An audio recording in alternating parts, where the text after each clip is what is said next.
Dans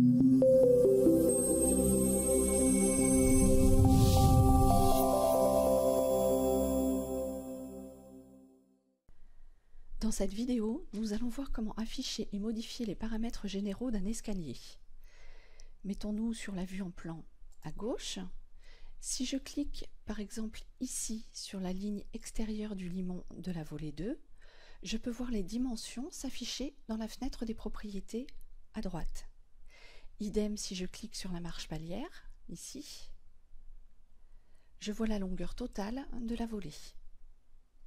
Je peux cliquer sur chaque élément séparément et voir ses caractéristiques s'afficher dans la fenêtre des propriétés à droite.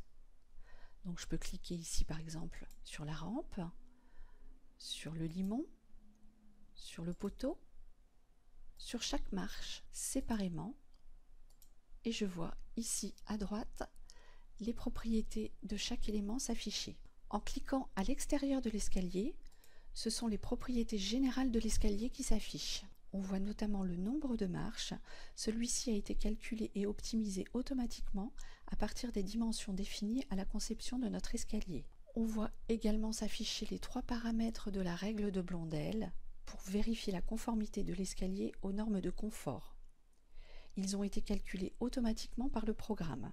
La hauteur de marche, qui est la distance verticale entre 2 marches successives, le giron, qui est la distance horizontale constante entre 2 nez de marche successives, et enfin le pas de foulée, qui est égal à 2 fois la hauteur de marche, plus la dimension du giron. Ce paramètre permet de vérifier la cohérence entre la hauteur de marche et son giron. StairDesigner a une fonction d'aide et de contrôle de ces valeurs pour vérifier la conformité de l'escalier.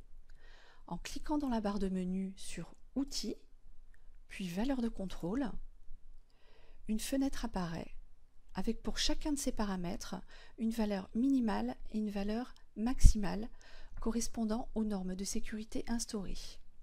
Les valeurs rentrées ici correspondent aux standards de la plupart des pays européens. Ils sont modifiables pour être adaptés aux normes de votre pays. Si les dimensions sont hors de ces valeurs, StairDesigner envoie une alerte. Changeons par exemple le nombre de marches de 15 à 13.